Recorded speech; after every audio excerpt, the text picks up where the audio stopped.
Vamos a leerlo con bastante cuidado y detenimiento. Dice así, Nahum capítulo 2, versículo 1. Nahum capítulo 2. Nahum está después de Miqueas. Entonces, capítulo 2 y el versículo 1 nada más. Vamos a leer un solo versículo. Dice así la palabra del Señor. Subió destructor contra ti, guarda la fortaleza, vigila el camino, síguete los lomos, refuerza mucho tu poder. Amado Padre Celestial, te damos gracias en este día, en esta reunión, Señor, de pastores, de líderes que te sirven con todo su corazón. Espíritu Santo, queremos que tú nos hables en esta mañana. Queremos escucharte, Señor, para que así nosotros estemos totalmente preparados para toda circunstancia. La honra y la gloria te pertenecen a ti, en el nombre de Jesús. Amén y amén. Pueden sentarse, mis queridos hermanos. Hermanos queridos, empezaremos hablando lo que todos sabemos acerca de nuestro país. En primer lugar, yo me alegro muchísimo ver este mapa aquí con un símbolo, como como un sello, digamos, de Compe. Y qué bueno, hermanos, poner ahí a nuestra patria. ¿Cuántos aman al Perú? Pero ustedes saben qué significa el Perú. ¿De dónde viene Perú? ¿Quién le puso nombre al Perú? Les voy a decir rápidamente. Voy a recordar lo que en mi cátedra en las universidades les explicaba acerca del Perú a mis alumnos, en San Marcos y en otras universidades. El Perú, mis queridos hermanos, procede de la palabra quechua por una chile, y la palabra es pirua. ¿Cuántos saben? Pirua. Pirua en quechua significa depósito, significa almacén. Cuando la gente del campo tiene su casa, como allí no hay mercado ni nada por el estilo, entonces la gente tiene su pirua. Es decir, en la casa deposita toda la comida para el año. Ahí está la papa, el orujo, la pascua, la quinoa. Ahí están las herramientas de trabajo, está la chaquitaque, el asadón y todo lo demás. Ahí están los vestidos, ahí están las sogas de los caballos, etcétera, etcétera. O sea, todo está en la casa. De manera que la casa es un depósito. De ahí sacan la comida y todo el año van comiendo. Eso se llama pirua. Pirua entonces quiere decir lugar de depósito, de abundancia, donde no falta nada. Pero ¿cómo ocurrió esto? Miren, los españoles, ustedes saben que llegaron a Panamá y empezaron a dirigir su mirada hacia el norte, hacia los aztecas, hacia México. Con Hernán Cortés y todo lo demás, fueron a conquistar ese imperio. Pero al estar yendo por el norte, llegaron a la cuenca de un río que se llama el río Baudó, allá en Panamá. Y en Baudó encontraron a un hombre que le dijo a Pizarro y a toda su gente: ¿y por qué tienen que ir ustedes al norte? ¿Por qué no van al sur? Porque en el sur hay un pueblo que se llama Pirua. ¿Y qué quiere decir eso? Es un lugar de abundancia, hay mucho oro. El emperador se viste de puro oro. Así vayan por el sur. Entonces por eso es que Pizarro se separa de Hernán Cortés y se viene para el sur. Llegan, ustedes saben por la historia, llegan a la isla del Gallo. Y ahí algunos, ordenados por Pedrarias, que era el gobernador de Panamá, regresan porque había unas quejas ahí. No tengo tiempo para detallar el asunto. Pero lo cierto es que Pizarro no quiere regresar. Él saca su espada y traza una línea en la arena. Y dice: todos los que quieren ser ricos, salten esta línea y van conmigo hacia el sur.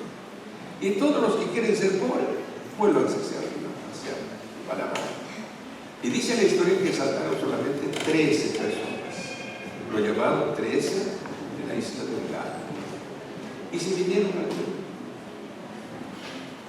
Y efectivamente, hermanos, llegaron al Perú y encontraron una riqueza tremenda. Llegaron por Piura, fundaron la ciudad de Piura, pasaron Cajamarca, que en Cajamarca apresaron a Atahualpa, y junto a Atahualpa estaba Huamancoma Chagua, que era del imperio de los Chinchaysuyo, y todas esas cosas. Muy bien. Entonces, así llegaron al Perú y dijeron, vale un Perú, vale un Perú. Entonces, el Perú surge así con ese nombre. Pero mis queridos hermanos, ¿por qué razón? Porque el Perú es un país tan rico. El Perú es un país único en el mundo. Y a veces nosotros no sabemos. Y nos enseñamos estas cosas en los centros educativos. Es único en el mundo. Usted puede comparar con todos los países del mundo. El Perú va a salir ganando siempre. Vamos a hacer un ejemplo. A ver, compararemos con la superpotencia del mundo que es Estados Unidos, ¿no? Vamos a hacerlo en comparación. El Perú tiene un mar, ¿no es cierto?, que es el Pacífico. Es uno de los mares más grandes del mundo, tiene 150 millones de kilómetros cuadrados. Estados Unidos también tiene mar Pacífico y además Atlántico, estamos iguales. Estados Unidos tiene desierto, así como el Perú. Nosotros tenemos desierto en toda la parte de la costa, ¿no? Tenemos Villacurí, la Pampa del Sapo, el Zapito, etcétera, etcétera. Todos esos lugares que son totalmente desiertos. Estados Unidos también tiene, en la zona de Arizona, es una zona desértica. Estamos iguales, ¿no? Vamos un poco más arriba. Nosotros tenemos la región altoandina. Tenemos lo que llamamos Puna, tenemos lo que se llama los Andes, como la meseta del Collao, Puno, tenemos la meseta de Bombón, Junín, etc. Tenemos grandes mesetas, lagos y todo eso tenemos. Estados Unidos también tiene eso. Se llama por eso los grandes lagos, de donde procede la trucha que nosotros tenemos acá en el Perú. Hasta ahí vamos igual, ¿no es cierto? Así que, miren, empataditos. Ahora, ¿Estados Unidos tiene cordillera como el Perú? Sí, señores, tiene cordillera. Ahí están los montes Apalaches, los Alleghanyes, son montes nevados. El Perú también tiene Yarupajá, Irichjanca, Huascarán y todas nuestras cordilleras. Entonces estamos empatados por ahí. Y seguimos andando más. Vamos a seguir andando más. Ahora nos vamos hacia el oriente, traspasamos la cordillera de los Andes y vamos a voltear al otro lado. ¿Qué encontramos ahí? Porque más se repite, zonas muy bonitas, hermosas, como las cuencas del Mantaro, la cuenca de Huallaga, está la ciudad de Huánuco, mi querida tierra, que es una ciudad con el clima más hermoso del mundo, y luego penetramos hacia Tigua María, Tocachi, Uchiza, Contamana, Yurimaguas, y nos vamos hasta el oriente, ¿no? ¿Y qué hay allí? Selva. Tenemos dos clases de selva, selva alta y selva baja, con una riqueza extraordinaria, el pulmón del mundo. Ahora bien, ¿Estados Unidos tiene selva? No. No tiene. Así que le ganamos, ¿o no? Sí. Así que Estados Unidos, para conocer selva, tienen que venir en forma de turismo. Tienen que embarcarse a los ríos, Marañón, Ucayali, y todos esos ríos, para que puedan conocer lo que es la selva. Nosotros tenemos, hermanos, toda esta riqueza. Usted puede comparar eso, como le he dicho, con todos los países del mundo. Compararlo con Suiza, que es un país muy hermoso, muy bonito.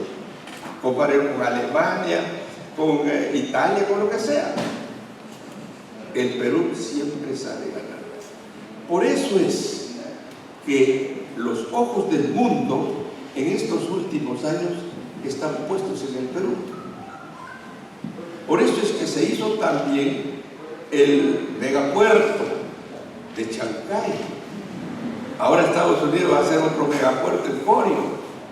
Estados Unidos tiene en el norte, entre Piura y Tumbes, elevando el centro espacial, porque el Cabo Cañaveral de Estados Unidos no es suficiente. Entonces ahora se viene. ¿Por qué? Porque el Perú empieza en la zona ecuatorial del mundo, de donde se puede observar mejor a las galaxias, al espacio sideral. Y así podemos decir todo el mundo, hermanos, todos admiran nuestras comidas. El Perú, yo estaba en Suiza, dando una charla, y les decía, el Perú es un país alimentador del mundo.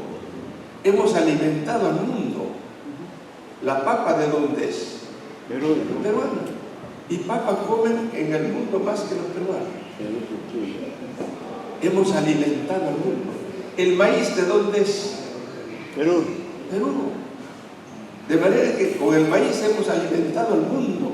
Entonces así sucesivamente nosotros podemos ir viendo la quinoa, el taure, el chochos y todo con 47% de proteína y tanta riqueza que hay en nuestro país. Sin embargo, reportando esta situación, hermanos, lamentablemente el Perú es un país de contraste. Es el ser y no ser al mismo tiempo. Somos un país rico, somos un país con tanta potencialidad, sin embargo somos un país, como lo vemos, totalmente desordenado, donde prima el pecado, la maldad, sicariatos, robos, delincuencia, inestabilidad de gobierno. Antes se tenía mucho respeto al palacio de gobierno. ¿Por qué palacio? Cualquiera va, así que bueno, no sirve. ¿Para qué palacio? Lo mandamos a un viejito, lo mandamos a cualquiera más. No sirve para nada. Estamos viviendo una situación. Las últimas elecciones, aún no sabemos qué es lo que va a suceder. Pero sin embargo, sabemos una cosa. Sabemos que va a haber un cambio de gobierno. Sea como sea, vamos a tener un cambio de gobierno, porque estamos en ese plan. Es como estar terminando el año, de todas maneras vamos a empezar un nuevo año. Algo así. Tenemos que empezar un nuevo gobierno, con quien sea, pero tenemos que empezar. Pero el pueblo del Señor está orando. ¿Para qué? Para que Dios intervenga. Porque Dios interviene poniendo reyes y poniendo autoridades. Y Dios exige, de acuerdo a lo que nosotros leemos en Romanos capítulo 13, exige que nosotros tengamos que respetar a nuestras autoridades. Pero tenemos que respetar cuando la autoridad cumple dos cosas. La primera cosa, debe de detener el mal a través de los dispositivos legales, las leyes y todo eso. Debe detener el mal, todo lo que es mal, abortos, prostitución, lo que sea, todo debe detener el gobierno. Si no detiene, ese gobierno no hará. Y debe promover el bien, es decir, debe promover todo lo que es bueno. Y lo mejor que el Perú tiene es el Evangelio de Jesucristo, que se predica aquí ya más de 100 años, ¿verdad? Ya la Asamblea de Dios estamos celebrando 105 años.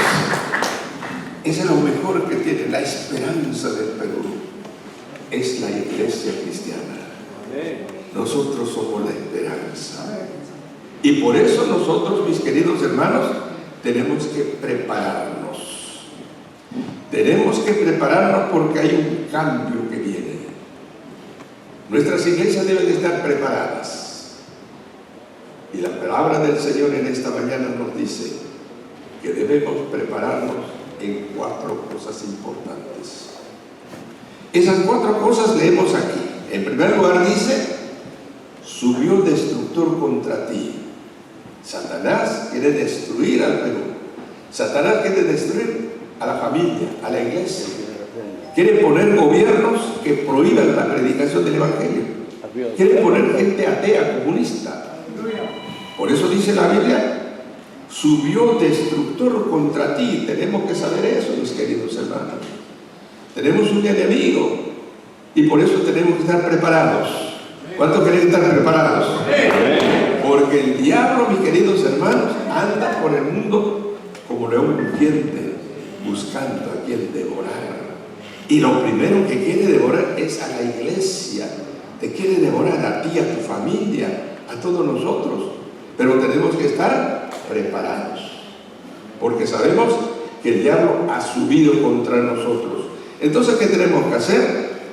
Tenemos que prepararnos de la siguiente manera. Número 1, guarda la fortaleza. Guarda la fortaleza. Número 2, vigila el camino. Número 3, síguete los lomos. Número 4, refuerza mucho tu poder. Haciendo estas 4 cosas, vamos a estar preparados. Analizaremos rápidamente. ¿Qué es la fortaleza? Dice que nosotros lo que tenemos que hacer es guardar la fortaleza. Según Salmo, capítulo 46, versículo 1 dice, Dios es nuestro amparo y fortaleza. ¿Cuánto tenemos a Dios como nuestro amparo y fortaleza? Amén. Entonces, mis queridos hermanos, nosotros lo que tenemos que hacer es guardar esa fortaleza. La fortaleza es un lugar donde estamos seguros. La fortaleza está diseñada de tal manera que nosotros podemos escondernos y que el enemigo no nos va a hacer daño porque vamos a estar dentro de nuestra fortaleza. Y dice que Dios es nuestra fortaleza, nuestro pronto auxilio en las tribulaciones. Entonces, cultivemos cómo es esto.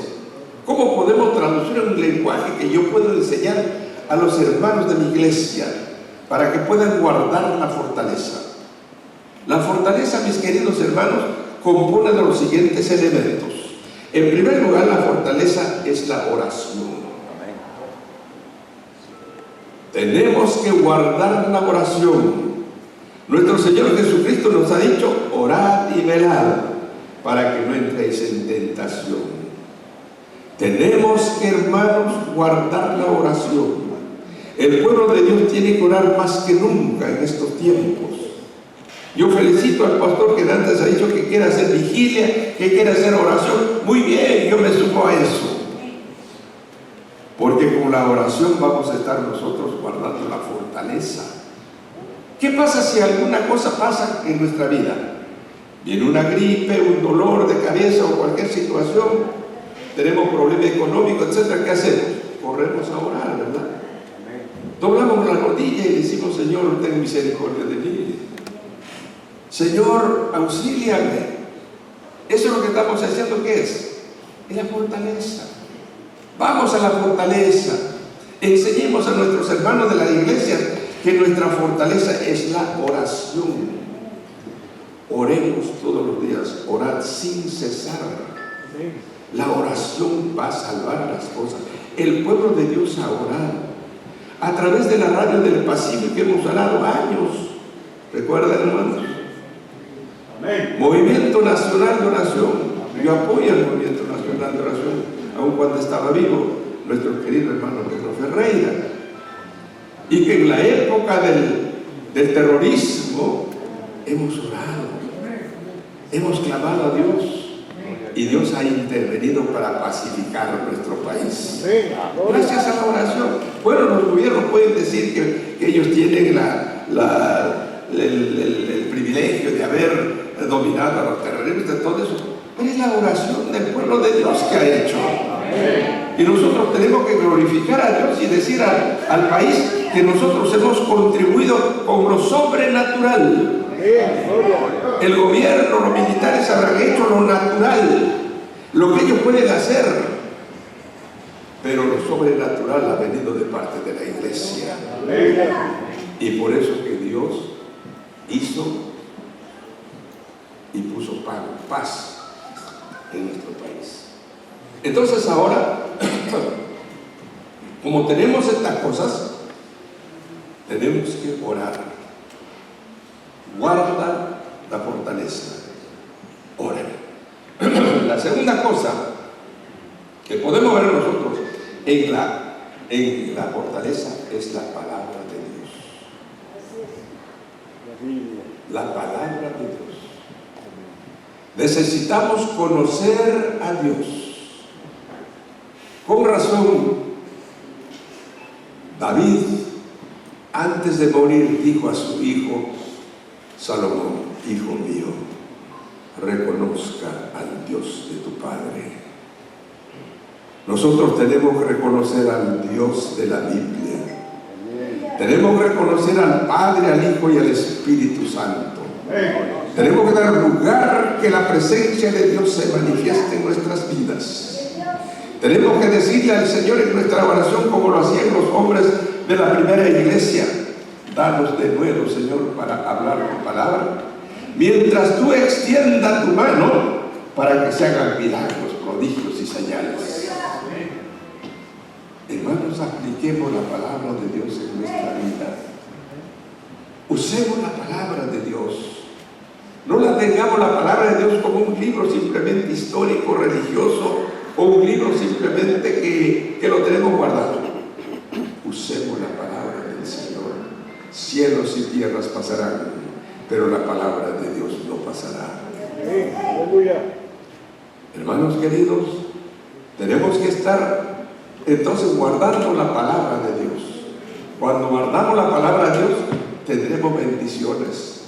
Por eso es que Deuteronomio capítulo 28, versículos 1 en adelante dice: si oyeres atentamente la voz de Jehová tu Dios, esta es la palabra, y guardares todos sus mandamientos, sus estatutos que te prescribo hoy, todas estas bendiciones te seguirán. Ni siquiera vamos a buscar, sino que la bendición lo va a ver detrás de nosotros, te seguirán. Bendito serás en el campo, bendito serás en la ciudad. Nuestros hermanos que están en el campo serán bendecidos. Aquellas tierras de donde producen productos vegetales, animales, etcétera, etcétera, va a ser de mucha bendición para este país. Bendito serás en el campo, bendito serás en la ciudad.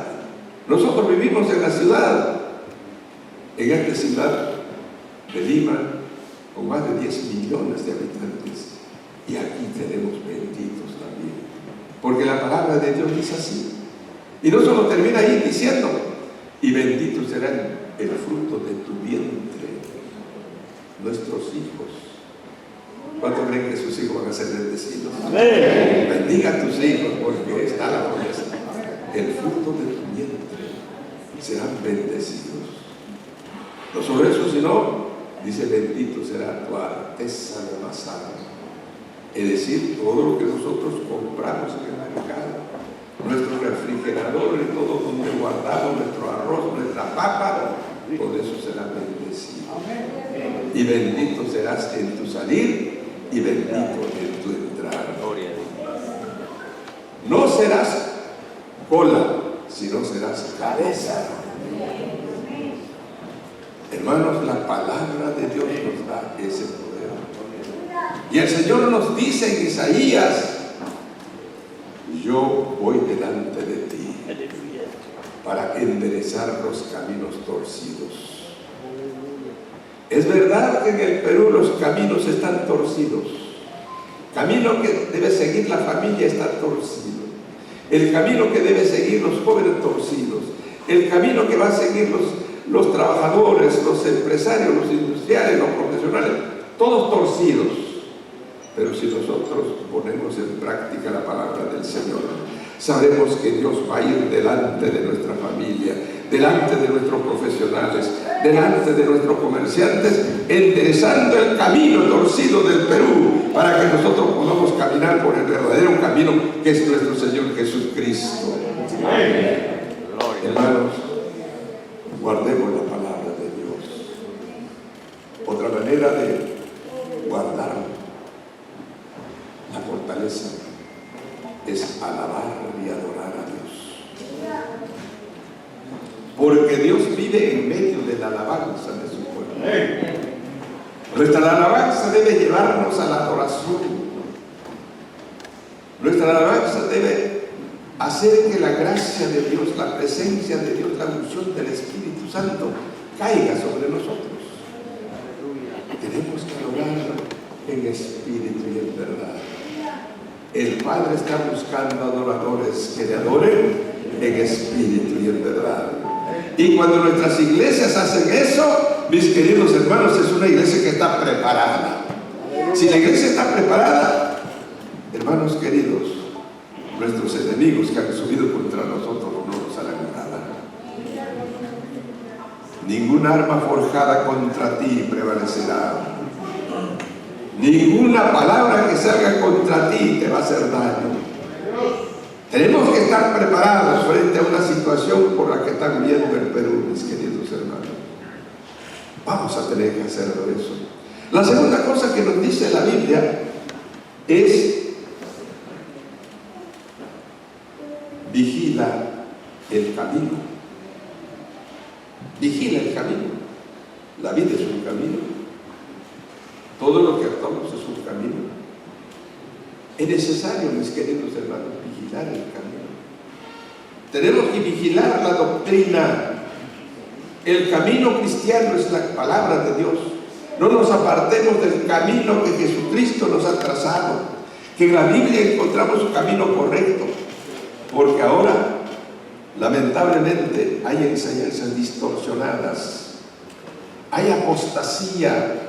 Hay falsos maestros que se meten a la iglesia. Entonces, ¿qué tenemos que hacer? Tenemos que vigilar el camino. Se meten los políticos, se mete gente con ambiciones para usar la buena fe de nuestros hermanos. Y pastores y líderes, tenemos que vigilar. Nosotros somos atalaya. Tenemos que estar anunciando, cuidado con esto. No tenemos por qué dar lugar en nuestros púlpitos a gente desconocida. Probemos los espíritus, porque el diablo a veces se viste de ángel de luz, y por eso tenemos que vigilar el camino. Vigilar el camino de nuestra vida, vigilar el camino de nuestra familia. Vigila el camino de tu familia. ¿Cómo caminan tus hijos? ¿Cómo camina tu esposa? ¿Cuál es el testimonio de ellos en el lugar donde frecuentan, en el mercado, en las universidades, en los colegios? ¿Dan testimonio? ¿Niegan su fe? Vigile el camino. ¿Con quiénes se juntan? ¿Quiénes son sus amigos? Vigile el camino de tus hijos. Vigila el camino de los tuyos, porque tú eres el pastor de tu familia. Y la mejor manera de vigilar es dando ejemplo. Nuestros hijos pisan donde nosotros pisamos, y por eso nosotros tenemos que pisar firmemente. Tenemos que pisar para que en nuestra huella nuestros hijos puedan pisar.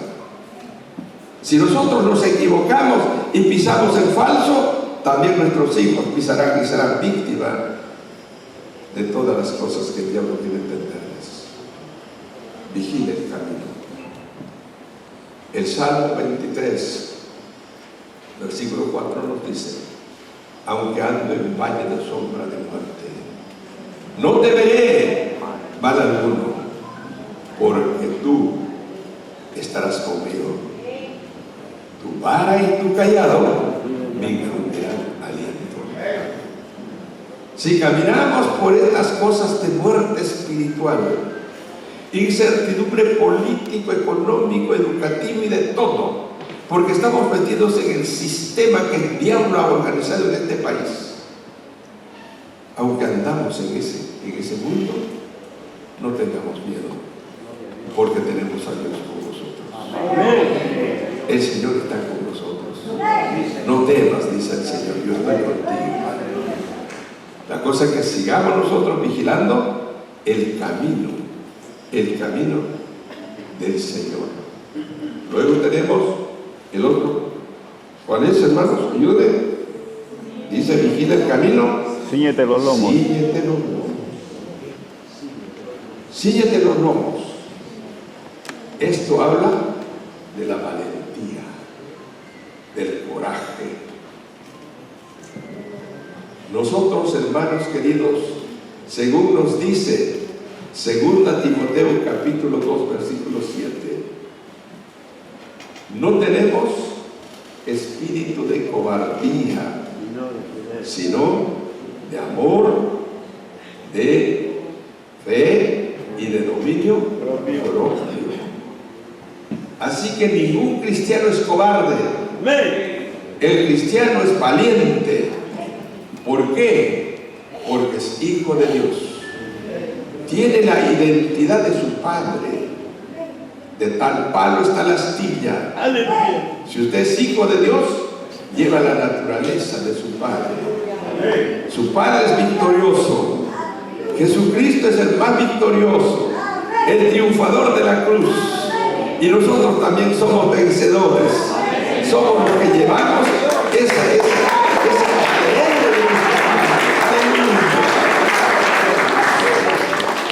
se llama nuestro globo.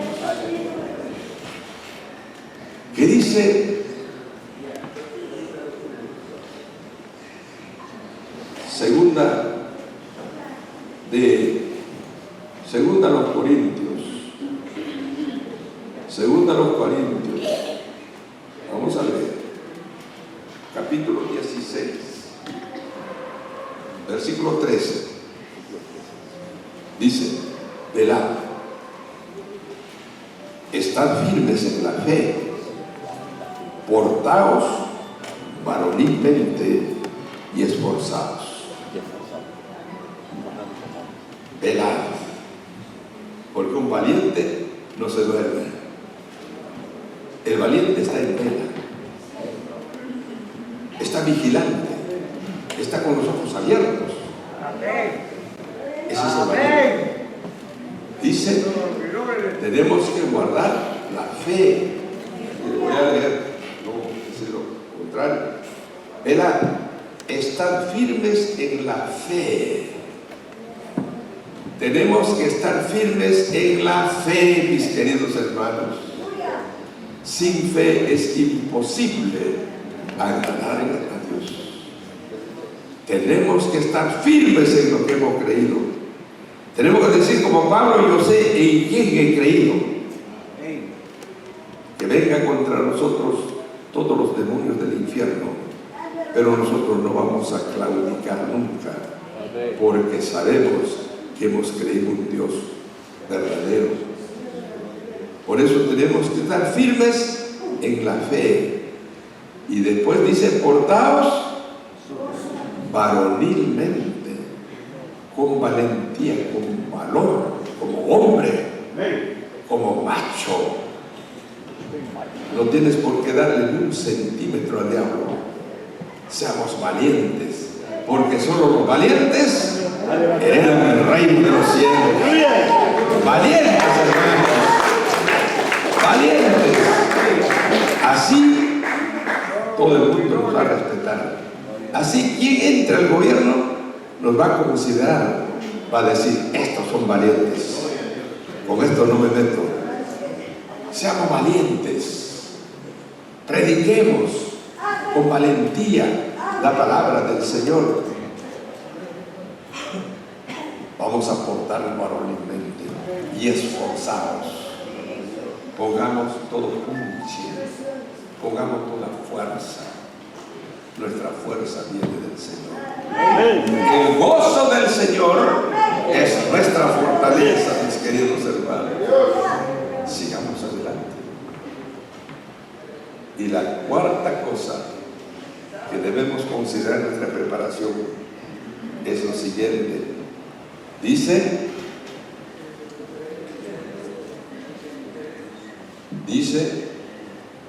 refuerza mucho tu poder. Refuerza mucho tu poder. El poder, hermanos, viene de Dios. El poder Dios nos ha dado a nosotros, pero el poder es cuando el Espíritu Santo actúa en nosotros. En Hechos capítulo 1 versículo 8 nos dice: recibiréis poder cuando el Espíritu Santo venga sobre ustedes, y me serán testigos en Jerusalén, en Judea, en Samaria, hasta lo último de la tierra. Sin el poder del Espíritu Santo no podemos hacer nada. Zacarías dice: no con fuerza ni con ejército, sino con mi espíritu, ha dicho Jehová de los ejércitos. Necesitamos el poder. Tenemos que añadir, tenemos que reforzar el poder. Yo sé que tenemos al Espíritu Santo, pero no basta con lo que tienes. Añada más poder a tu vida, añada más poder del Espíritu Santo. No te conformes con que has sido bautizado por el Espíritu Santo, o que el Espíritu Santo entró cuando tú te convertiste y naciste de nuevo. Eso está bien, pero Pablo dice a los Efesios: sed llenos del Espíritu Santo. Tenemos que ser llenos del Espíritu Santo. Tenemos que tener la unción del poder, para que así nosotros podamos hacer lo que no hemos hecho hasta ahora. Me gusta mucho lo que dice la palabra del Señor en Hechos capítulo 4. Hechos 4, 31. Dice: cuando hubieron orado, el lugar en que estaban congregados tembló, y todos fueron llenos del Espíritu Santo y hablaban con denuedo la palabra de Dios. No podemos dejar de evangelizar. No podemos dejar, mis queridos hermanos, de proclamar el Evangelio de Jesucristo. Pero para eso necesitamos el Espíritu Santo. Como estos hombres de Dios, como estos discípulos, habiendo sido amenazados, llegaron a la iglesia, oraron. Y cuando oraron, el lugar en que estaban tembló. Todos fueron llenos del Espíritu Santo, y luego de la llenura del Espíritu Santo, hablaban con denuedo la palabra de Dios. Cuanto más problemas hay en este país, necesitamos sembrar más la palabra de Dios. Necesitamos hacer más evangelismo, para que así los que están ciegos, aquellos a quienes el diablo ha entenebrecido su mente, puedan ser realmente quitados, para que les alumbre la luz del Evangelio. ¿Y cómo oirán si no hay quien les predique? Aquí estamos los que vamos a predicar. Pero los predicadores tenemos que ser llenos del Espíritu Santo. Cuando nuestro Dios, mis queridos hermanos, el Padre, hizo el plan de salvación para la humanidad, incluyó al Espíritu Santo como el agente y el motor de la evangelización. En toda la obra que Dios ha hecho, el Espíritu Santo ha estado ejecutando. El Espíritu Santo estaba cuando nosotros fuimos creados. El Espíritu de Dios fue un aliento que nos dio vida. Y toda esta gente muerta en sus pecados y delitos necesitan del Espíritu Santo. El Espíritu Santo, mis queridos hermanos, nos va a dar de nuevo, nos va a instruir, nos va a llevar, nos va a ayudar. El Espíritu Santo hará milagros cuando nosotros hablamos. Y no debemos contentarnos solamente con hablar doctrinas que son buenas, pero nosotros debemos decir: Espíritu Santo, voy a hablar de este tema, pero tú extienda tu mano. ¿Para qué? Para que haya la evidencia de lo que estoy hablando, para que se compruebe lo que estoy diciendo. Estoy hablando de la sanidad espiritual. Sana, Señor, a los que están enfermos espiritualmente. Estoy hablando, Señor, de la sanidad física. Sana a los que están enfermos. Haz milagros, porque el Espíritu Santo va a hacer eso.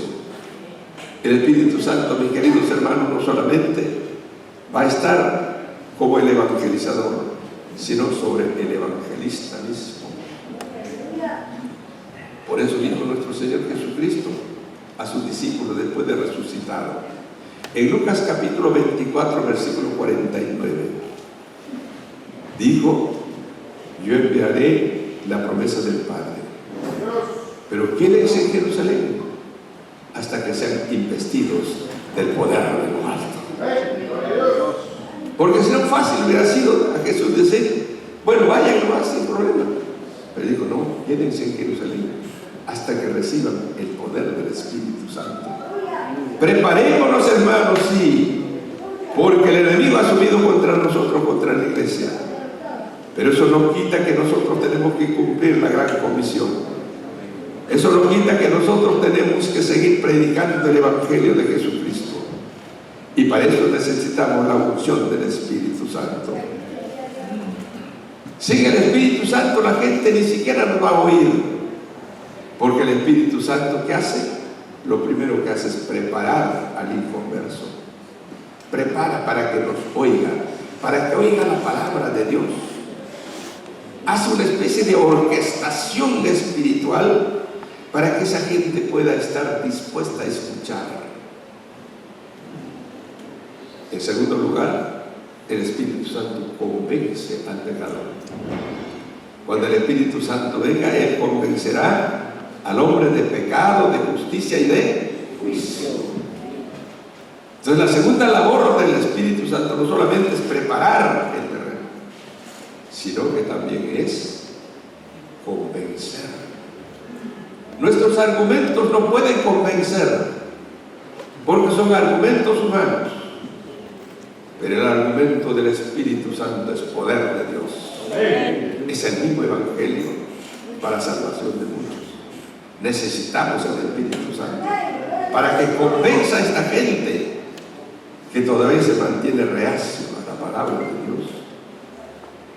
En tercer lugar, el Espíritu Santo hace que nazca de nuevo.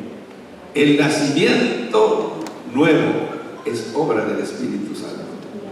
Por eso es que Jesús le dijo a Nicodemo: es necesario nacer del Espíritu. El que nacido de carne, carne es, y el que nacido del Espíritu, Espíritu es. Hermanos, el Espíritu Santo es el que va a hacer de nuevo a la gente que quiere aceptar a Jesucristo. Y el Espíritu Santo finalmente, ¿qué va a hacer? Va a redimir. El Espíritu Santo, mis queridos hermanos, va a hacer que el nombre de esa persona sea escrito en el libro del Cordero de Dios. Necesitamos el Espíritu Santo. Preparémonos para estas cosas. Preparémonos, mis queridos hermanos, para resistir al diablo. Preparémonos contra las acechanzas del diablo que vienen contra la iglesia. Y preparémonos para que la iglesia siga evangelizando en medio de todas estas circunstancias. Que el Señor nos ayude, que el Señor esté con nosotros. Demos lugar al Espíritu Santo. El Espíritu Santo está reinando ahora porque es la era del Espíritu Santo. Todos tenemos que depender del Espíritu Santo. Y sin el Espíritu Santo, nuestro trabajo no tendrá resultados que esperamos. Les felicito, hermanos, que ustedes se reúnen mensualmente para buscar al Señor. Les felicito para que Dios siga obrando en sus vidas. Y nosotros estaremos orando. Y cualquier cosa, estaremos también dispuestos a apoyarles. A venir, no importa dónde esté, pero todos unidos, porque todos somos unos en Cristo. Tenemos que hablar de la unidad. Así como el Padre, el Hijo y el Espíritu Santo es uno solo, también nosotros somos uno solo. Nosotros tenemos cuerpo, alma, espíritu, más Dios. Por lo tanto, Dios ha hecho la unidad entre nosotros. ¿Por qué? Porque nosotros participamos de la naturaleza de Dios. Por eso es que segunda de Pedro, capítulo 1, versículo 4, nos dice que nosotros somos participantes de la naturaleza de Dios. Usted es parte de la naturaleza de Dios. Yo soy parte de la naturaleza de Dios, porque somos hijos de un solo Dios. Llevamos la sangre divina en nuestras vidas y por eso somos unos. Vamos adelante, hermanos. La iglesia es invencible. ¿Por qué? Porque el Señor Jesús dijo: yo edificaré mi iglesia y las puertas del Hades no prevalecerán contra ella. ¡Aleluya!